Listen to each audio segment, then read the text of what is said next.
heaviest guarded place right there to make sure people don't get into the field. We're trying to grab the players as they're coming down. And the players are really good about going around signing autographs. Then you really got to watch, make sure one grabs them and you know try to touch them. But we probably got the best fans in the nation, Chiefs fans. I think we do. So I think we do. I love going to the stadium and watching the game. I'll never have a problem. Yeah. Only probably when the Raiders are there. Yeah. Because they seem to start trouble no matter where they at. And they Yeah. always start in trouble at the Kansas City Chiefs. Yeah. Now, my son-in-law, Jeremiah Barnes, and my daughter, Emily, they're the ones that kind of got me into this about 7 years ago. My son-in-law worked there as a supervisor at the Gates, and he said, "Hey, Dave," said, "why don't you come work up here at Arrowhead?" I said, "That's an hour away from my live. Why would I want to do that?" "Oh, yeah, it'd be cool, man. Why don't you try it?" Get it done. I said, "Okay, I'll try it." So Jen Richardson got a hold of me.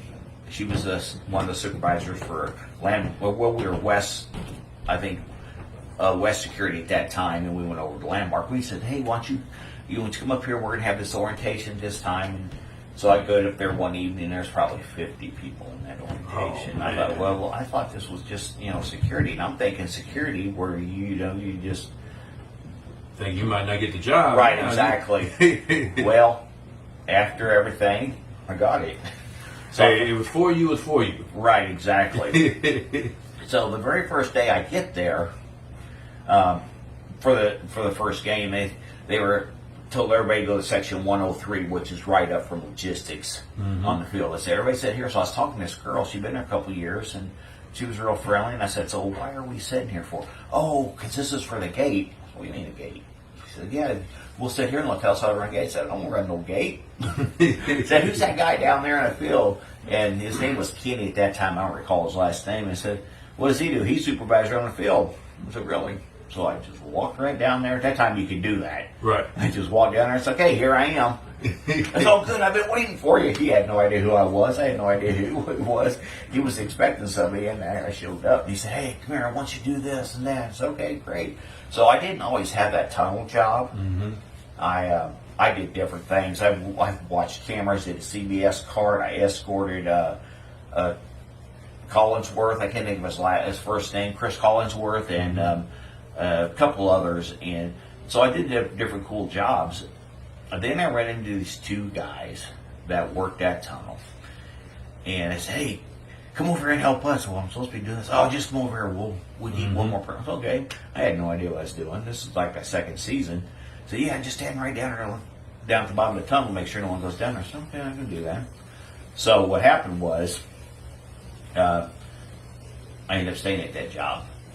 And So you've been at that tunnel ever since. so I've been there about 5 years, 6 years at that spot right now. So now I'm just kind of the guy with Tiffany Sanders. She's the girl, I guess.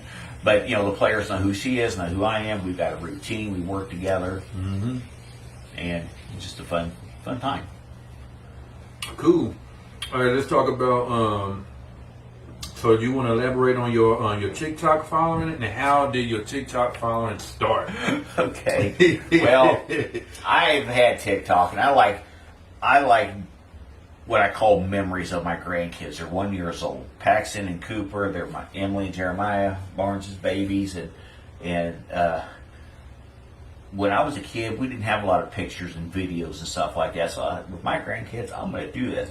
So I kind of started it for that reason, and then I kind of got into some politics stuff, and we can talk about that in another podcast. And then I got into some stuff that I liked making them little stuff. So I started this one, the 84, the Walking Tall 84, and then I messed up the settings, and I wasn't getting any followers, any views. And I thought, well, something's wrong with this. So I started a brand new one. So I was just going to use a brand new one for just political stuff. Well, then I started feeding other stuff. So now I got two of them, and if I knew a way I can consolidate them both.